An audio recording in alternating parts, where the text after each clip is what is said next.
Oh, that's right, Rangers do have parents.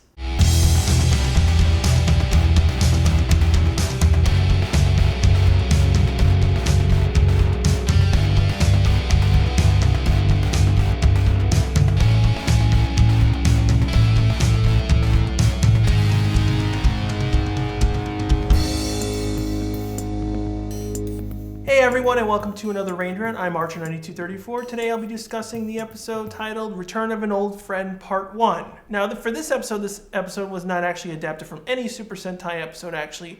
Besides for the main monster, everything else was reused stock footage from various episodes from before.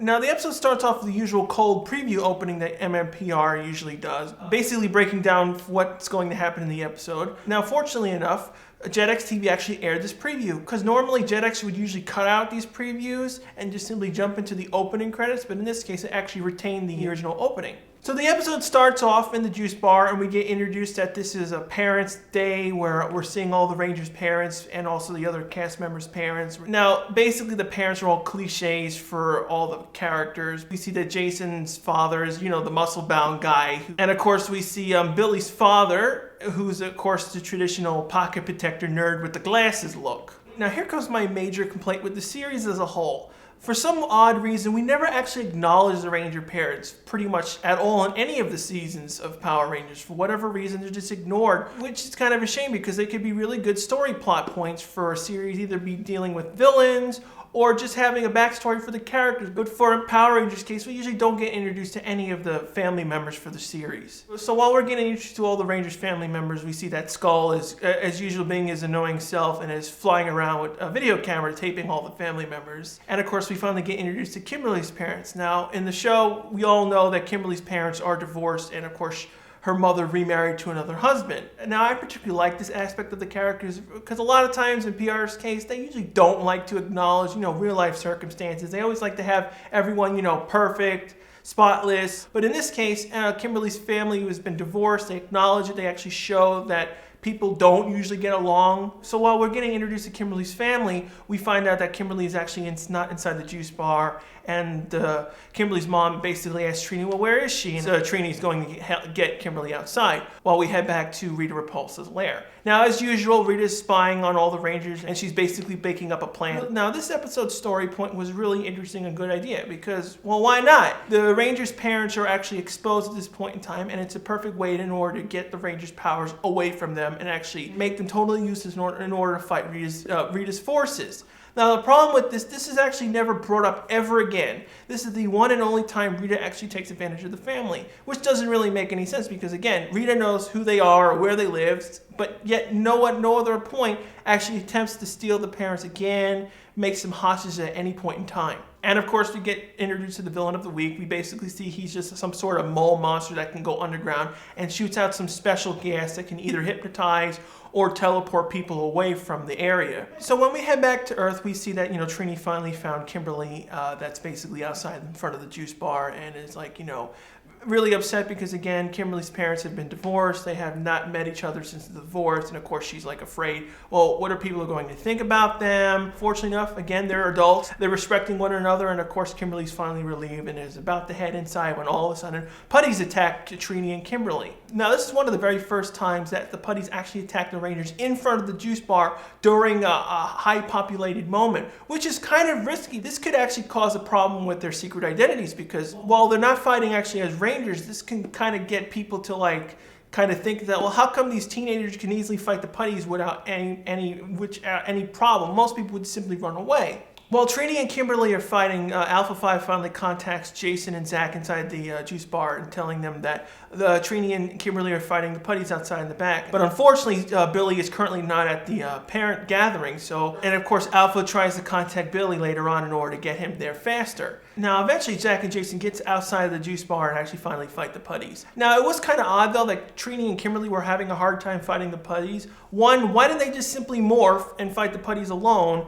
without the guys. And two, I mean, aren't the putties supposed to be ridiculously easy? I mean, it's been 50 episodes so far. They've wiped the floor with the putties relatively easy in other locations, but all of a sudden in front of the juice bar, they're really hard to get. Now, unfortunately, while the Rangers are outside fighting all the putties and stuff, we see that the Mo Monster has invaded the juice bar underground and is spraying all this gas inside the room. And unfortunately, it makes all the people inside the entire room, the parents, Ernie, Bulk, and Skull, all to vanish into thin air. So once the parents and everyone in the juice bar finally vanished, Billy finally came in and was totally confused at what was going on. And he's like, well, where did everyone go? And since the Mo Monster was actually still inside the building at the time, Rita ordered the Mo Monster to actually send out his smoke once again and actually took control of Billy's mind. And her main goal was obviously in order to steal the Dragon Dagger. Now, there's a really big continuity issue with this scene. How come Alpha didn't contact Billy? Yes, Billy's late, but Alpha could have simply contacted Billy right then and there the moment Jason and Zach went to fight the putties. So he should have been informed right away.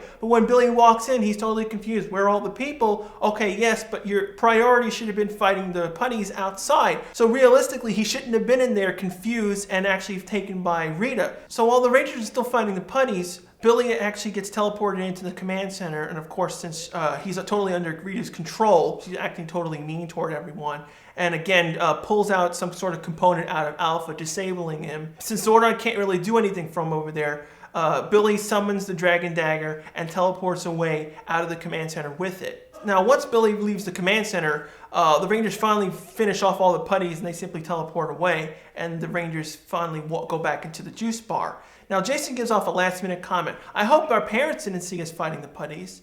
Okay, so you're totally worried about your parents finding out that you can fight putties, yet you're totally fine that people outside on the street next to the building not totally fine seeing it. And everyone's saying, how could a bunch of people disappear out of thin air? And of course, Jason contacts Zordon and tries to ask what's going on, where are our parents, what's happened? And Zordon tells the Rangers to teleport to the command center when finally Zordon tells them what's been going on. And unfortunately, their parents have been taken by Goldar. Billy was brainwashed and has taken the Dragon Dagger. Everyone is upset, shocked that this horrible incident has happened. Now, I understand that the Rangers are all, upset about their parents being missing, because all they know, they could be all killed and gone. The thing that kind of bugged me, though, is that Alpha was disabled right in front of Kimberly and Trini, and no one was paying attention until Zordon brought it up. Like, oh yeah, Billy disabled Alpha 5, and then all of a sudden then they noticed that Alpha 5 is disabled. It's like, you didn't really notice when you came in?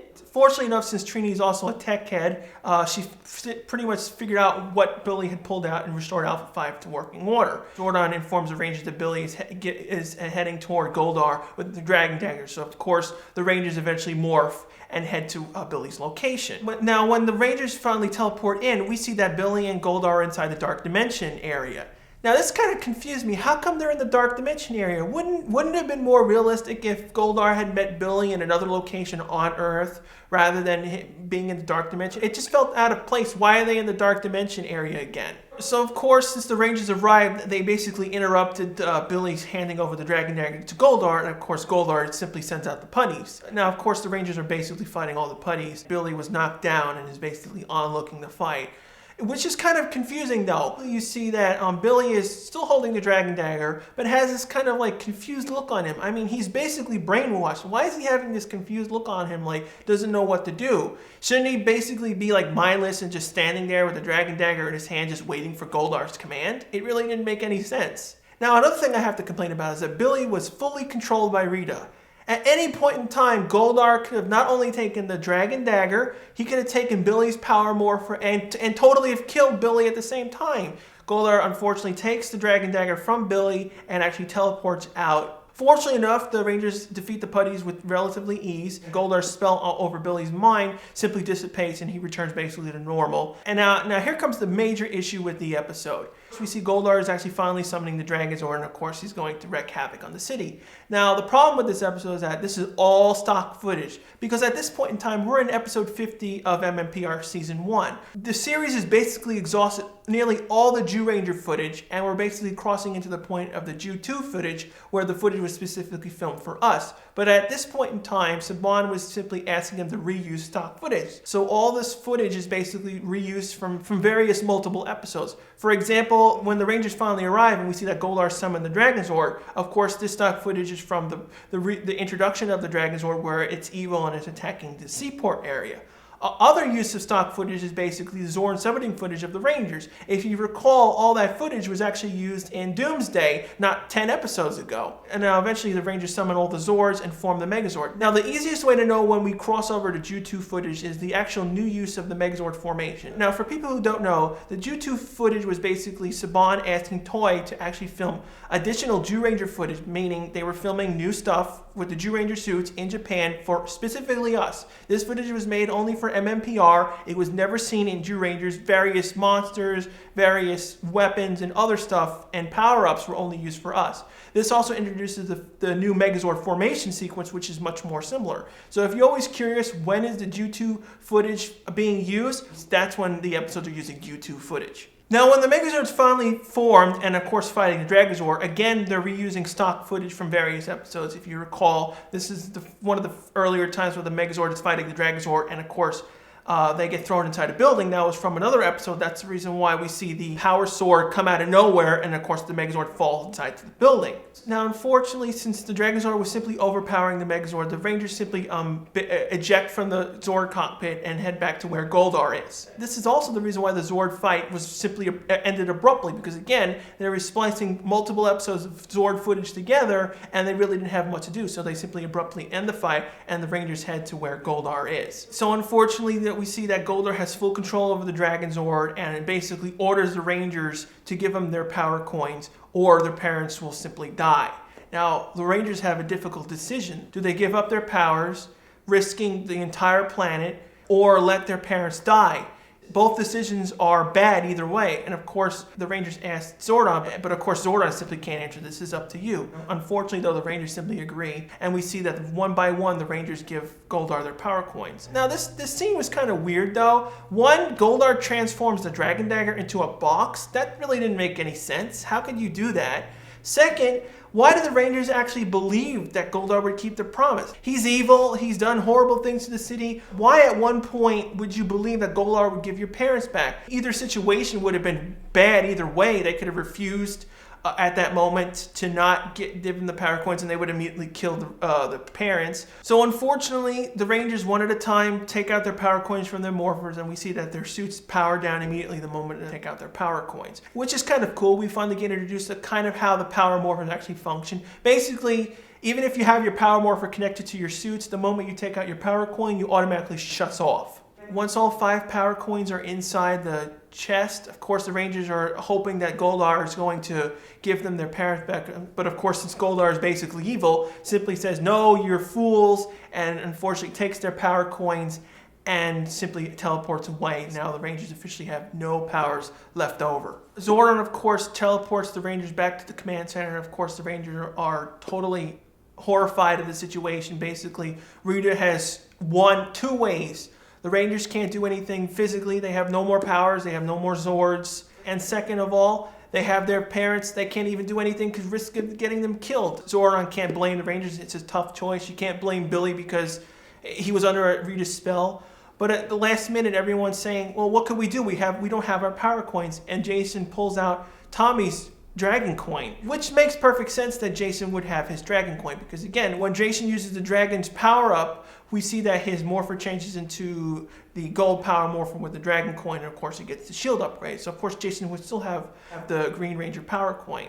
And now of course fans, whenever they see the dragon coin inside Jason's hands, you get totally pissed off because again, Bandai never actually released this power coin, the power morpher for the Green Ranger. So every time we saw it, we always got mad. So we head back to the juice bar and we finally get introduced at the last minute, Tommy returning finally to the show after 10 episodes of being absent from the series. Now, I particularly always hated this moment because, again, This episode was hyping up, the return of the Green Ranger and the return of Tommy, but he actually did nothing until the very end of the episode. So of course, when you see the episode for the very first time, everyone got pissed off and really mad that Tommy wasn't actually in the episode, even though this episode was specifically meant to feature him.